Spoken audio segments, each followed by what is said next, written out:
All right, so let's talk about AEW Dynamite. The show starts with Brian Cage destroying Hangman Page. I jumped him before the match, powerbombed him on the floor. The Dark Order came out there and helped him, and it was a little too late. Uh, Hangman Page got very little offense, but this match was still too long.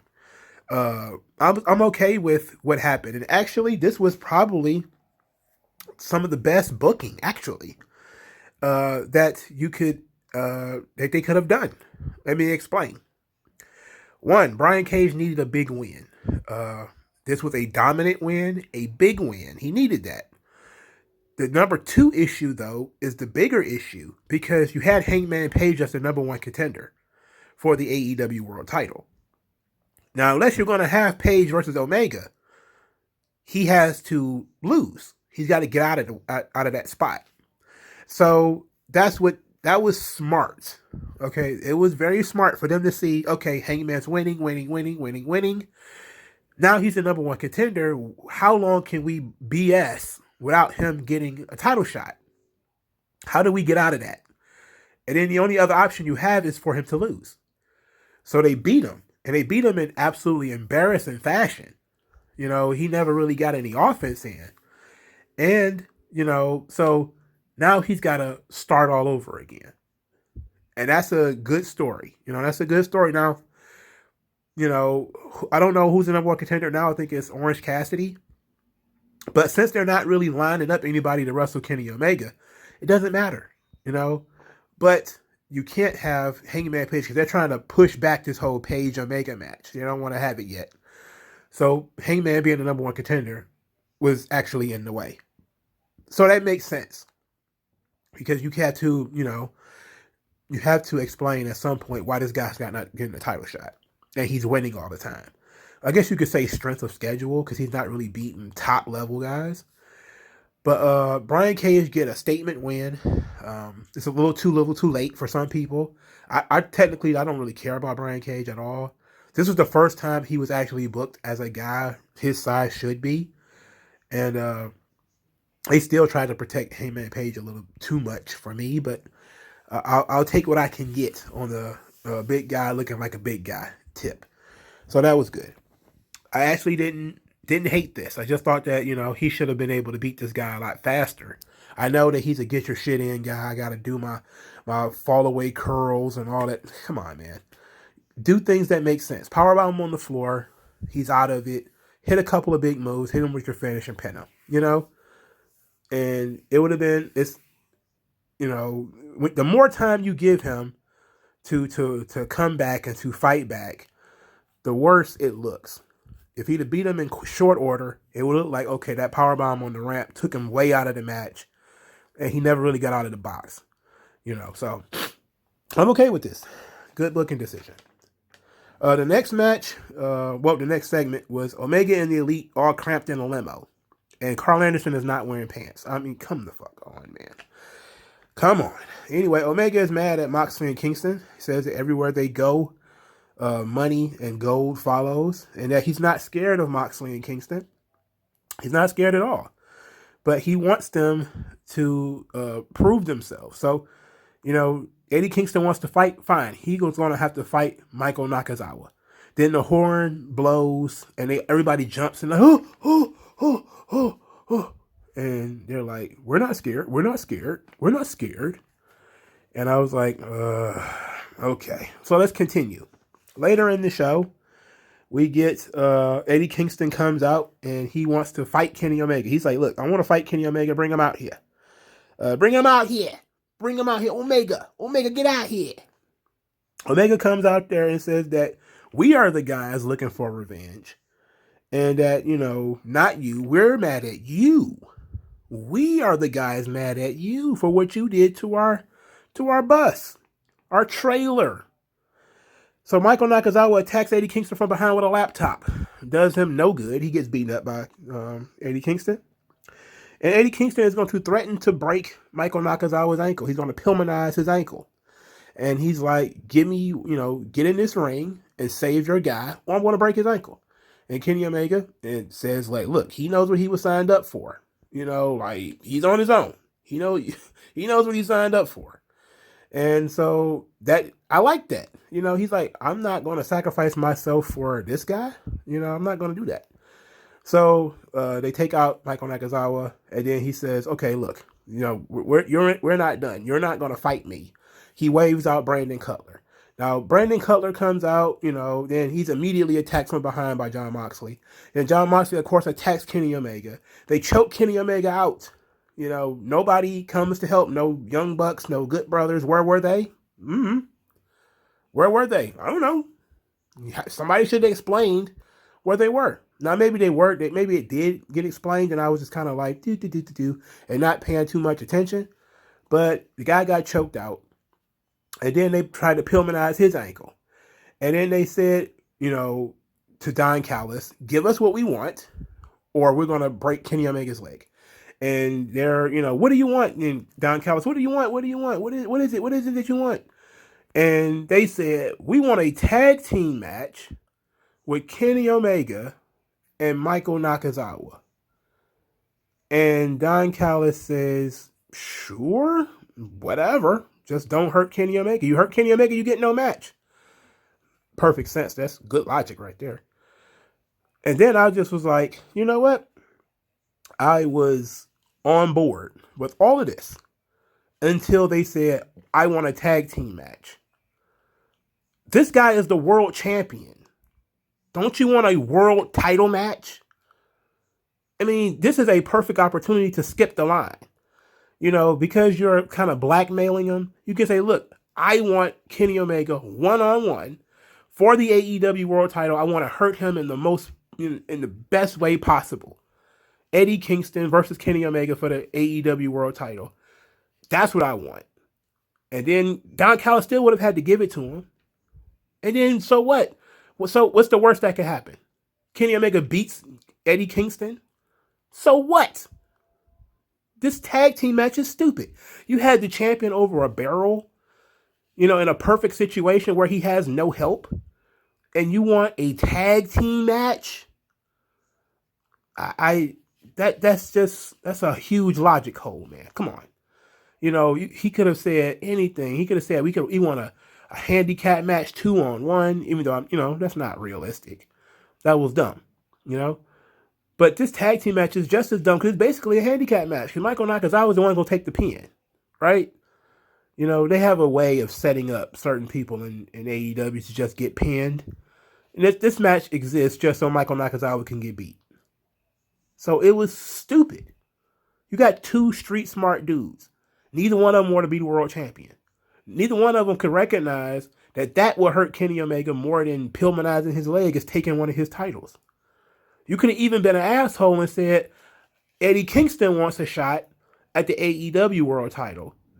And since Jon Moxley, he's a guy, he's had his shot for the AEW world title, but you have more than one belt. So you should have more than one contender. Jon Moxley should wrestle for the Impact world title. That would have been funny, or the AAA Mega Championship, one of these other belts that Kenny Omega has, just to get him over a barrel. So he had to fight them back-to-back weeks or something like that. And then it could have been like Moxley versus Omega for the Impact title, or something like that. It would have been fun. That would have made sense. Of course, that would have mean they have to give away Omega and Kingston, which is, to me, not a big, huge money-making match, so it didn't matter. I get why you wouldn't do Moxley and Omega again because they just had the big barbed wire match. But I'm just throwing ideas out there of what could have been fun, using the characters that you have and using the storylines that you already have in place. This guy's walking around with 3 world titles and you don't want any of them? You want a tag team match? That doesn't make any fucking sense. All right, let's go back. The Young Bucks beat Matt and Mike Sydal. If you've seen one Young Buck match, you've seen them all. SCU came out afterwards to confront the Young Bucks, and they claim that they're the number 1 contenders now. They reminded us that if SCU loses another match, they will have to disband.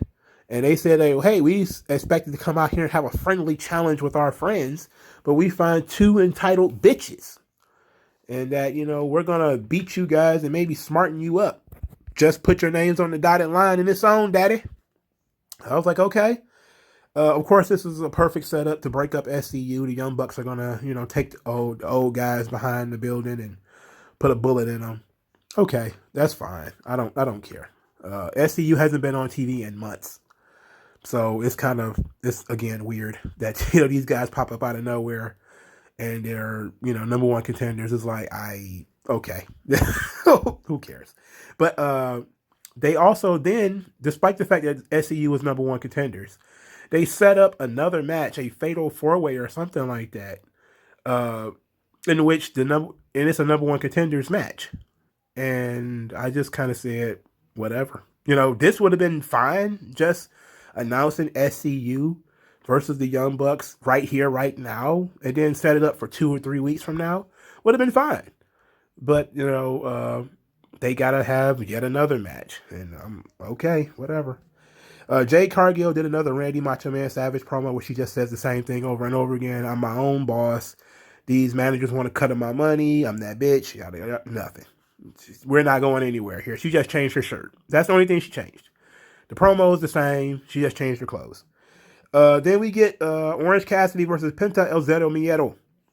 Then there was some Penta says, and we hear that Orange Cassidy's going to get beat to a pulp. There was a cool spot in this match where Orange Cassidy went for a plancha, and he ended up getting bench pressed. And this was actually probably one of the better matches I've seen Orange Cassidy have. Then, of course, this was, the match ended with Alex coming back out. Penta says, and distracting Orange Cassidy, and Alex gets dumped in the ring. Then Trent, he smuggles the mic in the ring. Orange Cassidy hits him with the mic and the orange punch, and Penta loses. So I'm guessing, if I remember the commentary correctly, I didn't write it down, but I think Orange Cassidy is not a number one contender. Okay. Speaking of number one contenders, Britt Baker is now super happy she's the number one contender for the AEW Women's title. And she starts talking about Sheeta later. Sheeta, like see ya, Sheeta later. Ho, ho, ho. Witty. She's so witty. So witty. Anyway, we get to the Pinnacle and Inner Circle parlay. Now, this was actually very fucking good. This probably was some of the best stuff they've ever produced as far as AEW is concerned. Because it was 3 dueling promos, and this was quite good. Even Shawn Spears wasn't bad. Shawn Spears says that, that they were lured, the Pinnacle were lured into this match, and it won't end well. And he started talking about Sammy Guevara, to which he says that Sammy Guevara doesn't wrestle, and that he's allowing Chris Jericho to lead him into the deep water, and I'm going to be the guy that's going to put my foot on your head while you're drowning. I like that he mentioned that Sammy Guevara doesn't wrestle, because Sammy Guevara has not had a match on TV in weeks. So he's been prominently featured, but he hasn't had an actual match on TV in weeks. Okay, he's been prominently featured, though. So you don't need to wrestle every week. You just need to be prominently featured. That's good enough. So Sammy Guevara says that he was a failure. Shawn Spears was a failure. He was a failure ever since he's been to AEW. He was a failure where he worked at previously with obviously WWE. And then he volunteered to start Blood and Guts as if anybody else was going to start the match. You always start the match with, high flyers or smaller guys. And I'm guessing Shawn Spears is going to start for his team because he's the less over of the guys involved. Okay, cool. So then Cash Wheeler gets the mic and he calls Santana and Ortiz soft and complacent. Says that they bring those guys to Blood and Guts, they're going to get destroyed. Dax says that, their lives will be shortened and that he's ready for this. This is his world. This is what he's been looking for. And he said, you guys got families, you got kids, you got wives. Hug them, kiss them, tell them daddy ain't coming back. And it was a little deep, but I liked it. Santana says 7 days. 7 days y'all gonna be locked up in here with us. You ever been locked up before? We've been locked up. But 7 days. I'm gonna let my hands do the talking. And Ortiz had nothing to say. So really good. I like that. So then we get MJF and Jericho. So MJF and Jericho, you had MJF talking about there is no AEW without Chris Jericho. The top guy, the draw, but Jericho's been under a tremendous amount of pressure. He must be paranoid. He must be restless. His eyes are always bloodshot. He's got to be exhausted. And that MJF is going to be the guy. He's going to be the guy that's going to take the pressure off of Chris Jericho by taking his spot. So then Jericho says that you just can't take my spot. You can't inherit it. You can't absorb it. You got to earn it. When you said I was curtain jerking in WCW at 25, he was like, you damn right. And that's how I got here today. Because I learned. It showed me humility. It showed me respect. But you also forgot that before I was in WCW, I was a top guy in Mexico. You know, I was a top guy in other places, top guy in Germany, top guy in Japan. I had already been where you're trying to go. And he kind of goes a little long, you know, but he basically says that we are blood and guts. The Inner Circle are blood and guts. We're the top act in AEW, and he kind of went a little long. So I think that there was a piece of this where where Blanchard was kind of telling him like, wrap it up, dog, wrap it up, and Jericho's like, no, you don't tell me to end my promo. But yeah, this was great. I loved all of this.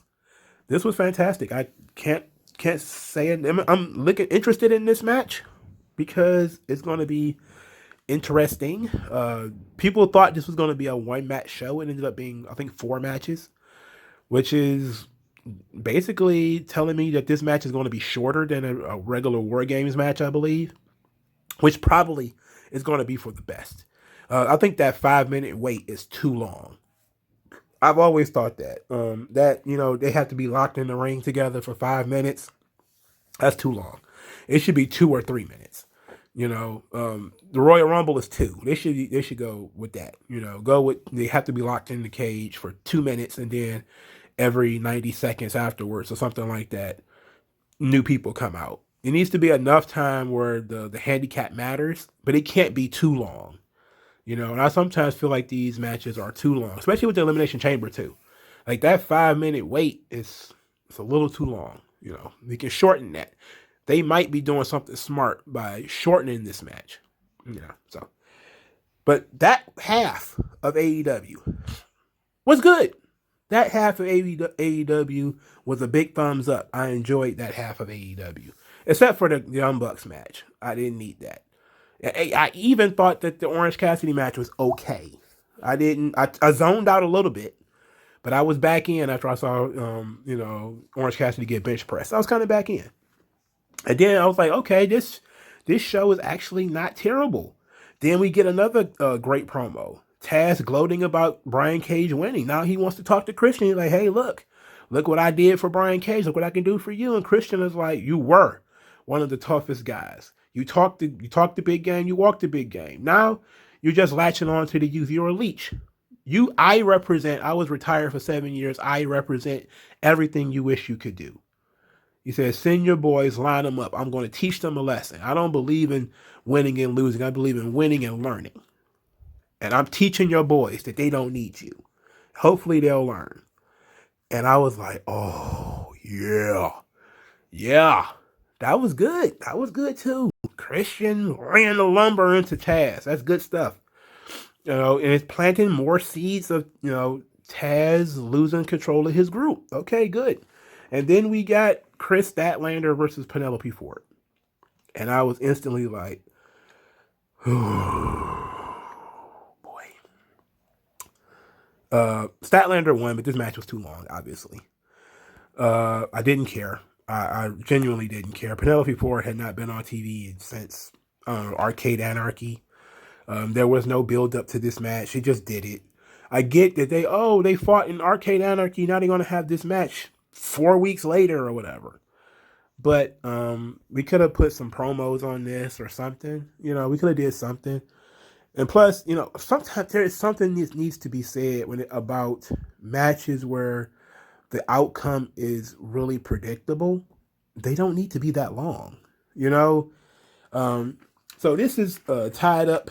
There's also a lot of boops going on. Her touching people's noses. They need to stop doing that. Later in the show, though, Kip Kip Sabian, who has finally come back to AEW Dynamite. He went to go meet Miro, and Miro beat the dog shit out of him, threw him up against the walls, and threw him in the locker, yelling at him that it's time for him to pay his dues, demands to know where he's been, crushes his arm in the door, swings the door closed, crushing his arm. And then as, Kip did a good job of selling. And then as he's selling, Miro hugs him and says, I forgive you. And I said to myself, I see what they're doing now. He's the crazy stalker best friend, where, he's very, very angry and violent. This is a movie. I can't think of what it is.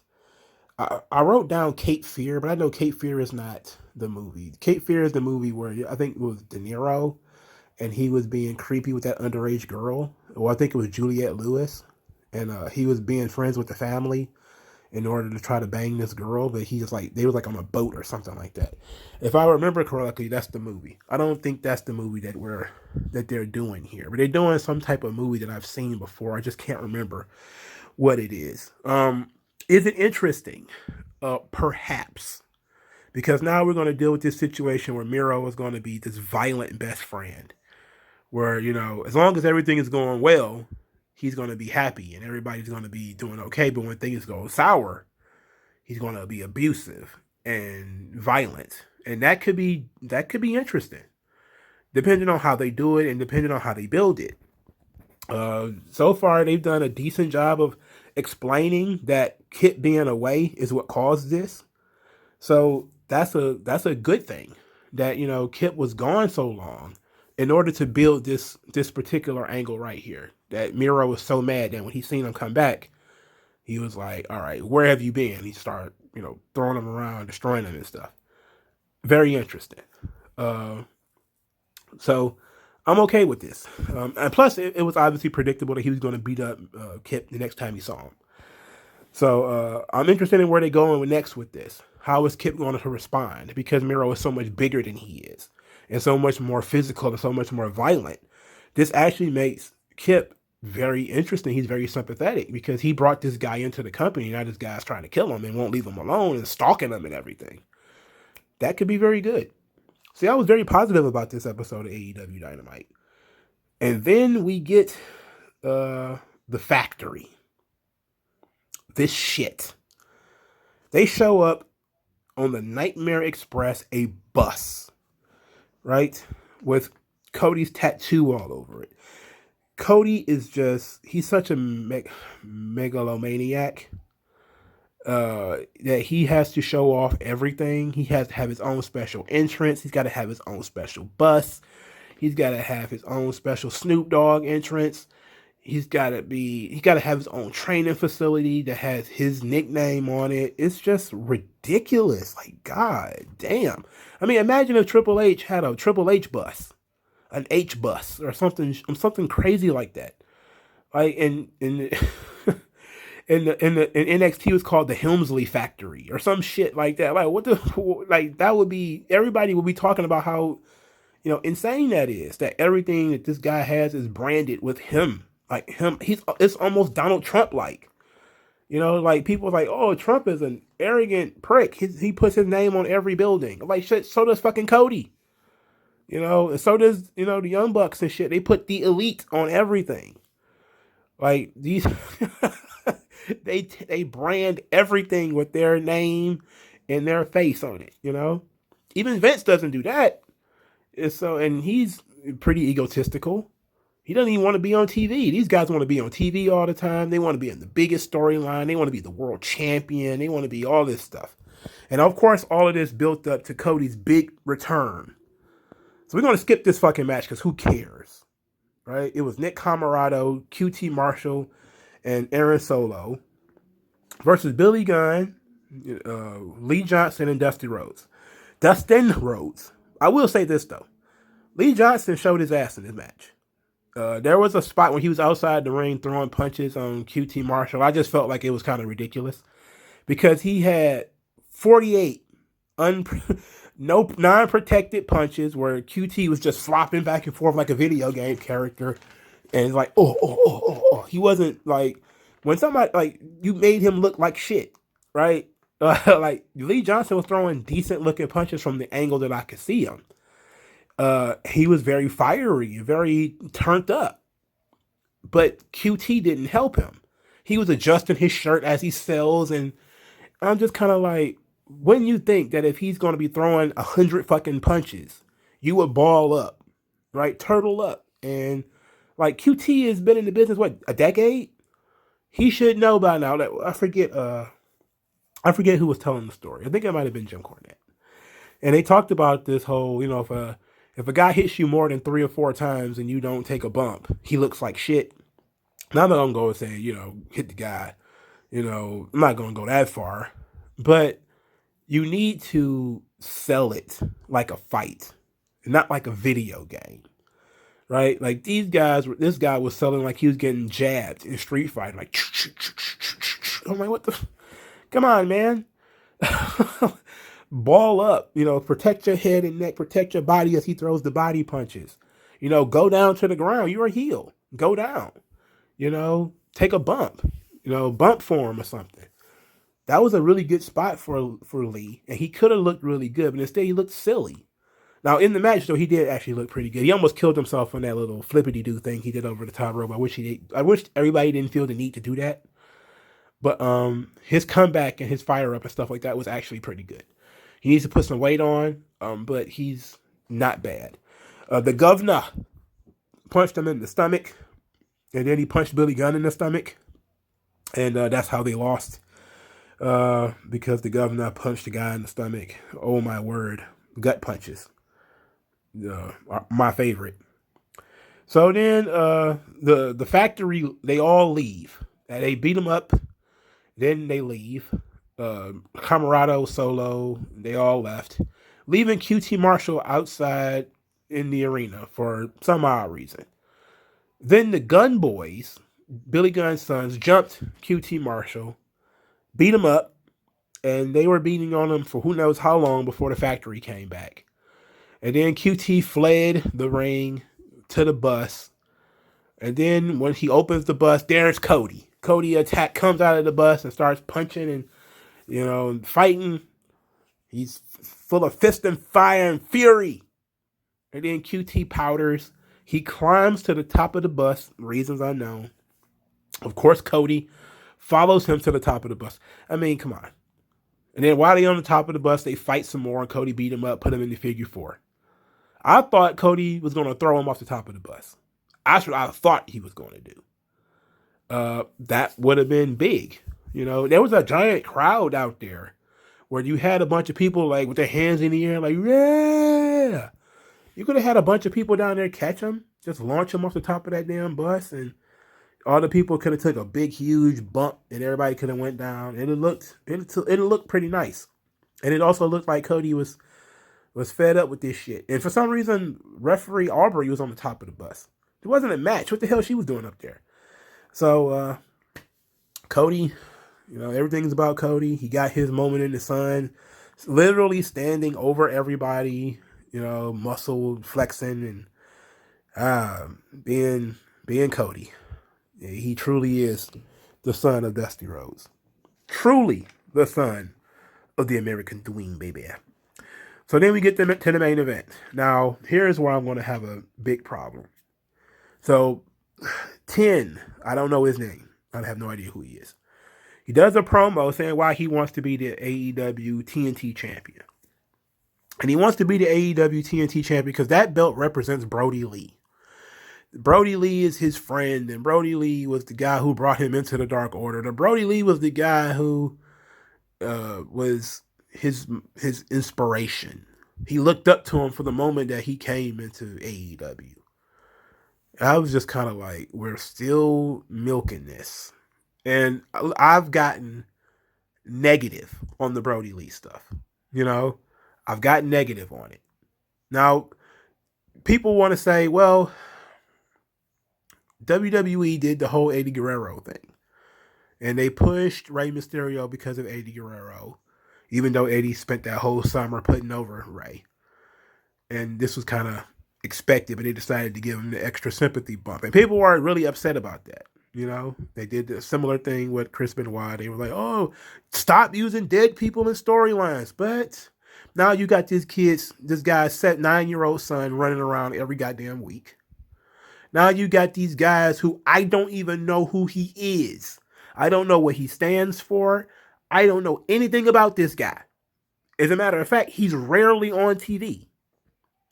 He's in the main event, wrestling for a title. He says nothing about himself. All he talks about is Brody Lee. And I just looked and I was just kind of like, he's an empty vessel. This guy is completely fucking empty. Who cares about this guy? Why is he in the main event? This should have been the first match. If we're being honest. Like, you don't have to put them in the main event just because the title is on the line. You don't have to. There was nothing main event about this match, and it was completely fucking predictable. I get what they're doing. We're trying to make the TNT title mean something. Now, how about you beat somebody? Right now, you're just beating guys that don't matter. Like, who the fuck cares about, what's his name, 10? They all got numbers. And I'm just kind of sitting here thinking to myself, like, I'm cool with the match happening. I'm always about, featuring new talent, featuring new people, please. But you need to be realistic in here, and this is not a main event. This is not. And, whatever. Sting back down the entire Dark Order by himself, which, of course, he did. Because he's Sting! He's Sting! Of course, babyface Darby Allin was eye gouging and ripped the mask. Whatever. The finish came with, you had Ethan Page interfere, throw Darby up against the ring post, kind of teasing that Darby could lose, and for the Dark Order to get back the TNT title. Then you got a situation where after he gets him in a full Nelson, which I'm guessing is 10's finish, 10 then gets countered, the old Roddy Piper finish, foot on the ropes, push him over the head, feet over the head, and got a 3 count. Beat him fair and square, I guess. Then Darby Allin does the old, respect for Brody with the armband. They shake hands, they hug. Then Scorpio Sky and Ethan Page for the 3rd or 4th straight week, I can't tell you which, they decided to jump Darby and Sting. They put Sting in the heel hook. They beat the shit out of Darby Allin. Then, of course, Lance Archer comes out again, 2nd straight week, comes out to make the save, run the bad guys off.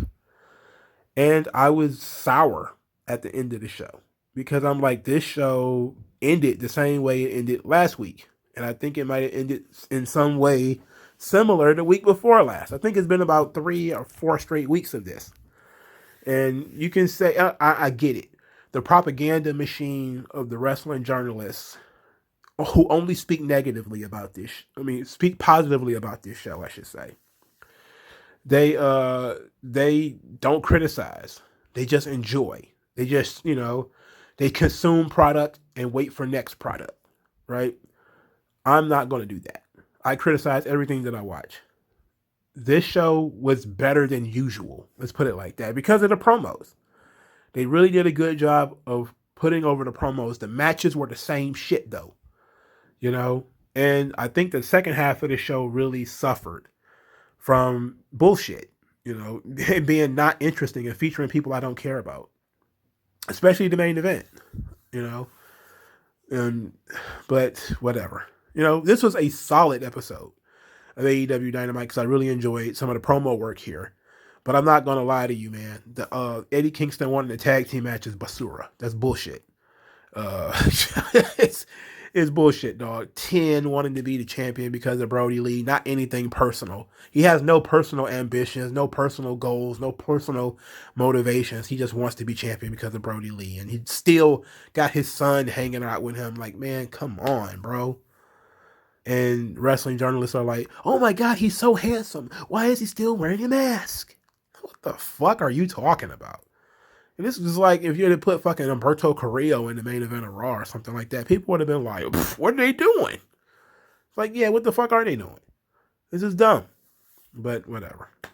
Let me know what you guys think. And I'll talk to you guys later, man. Peace out.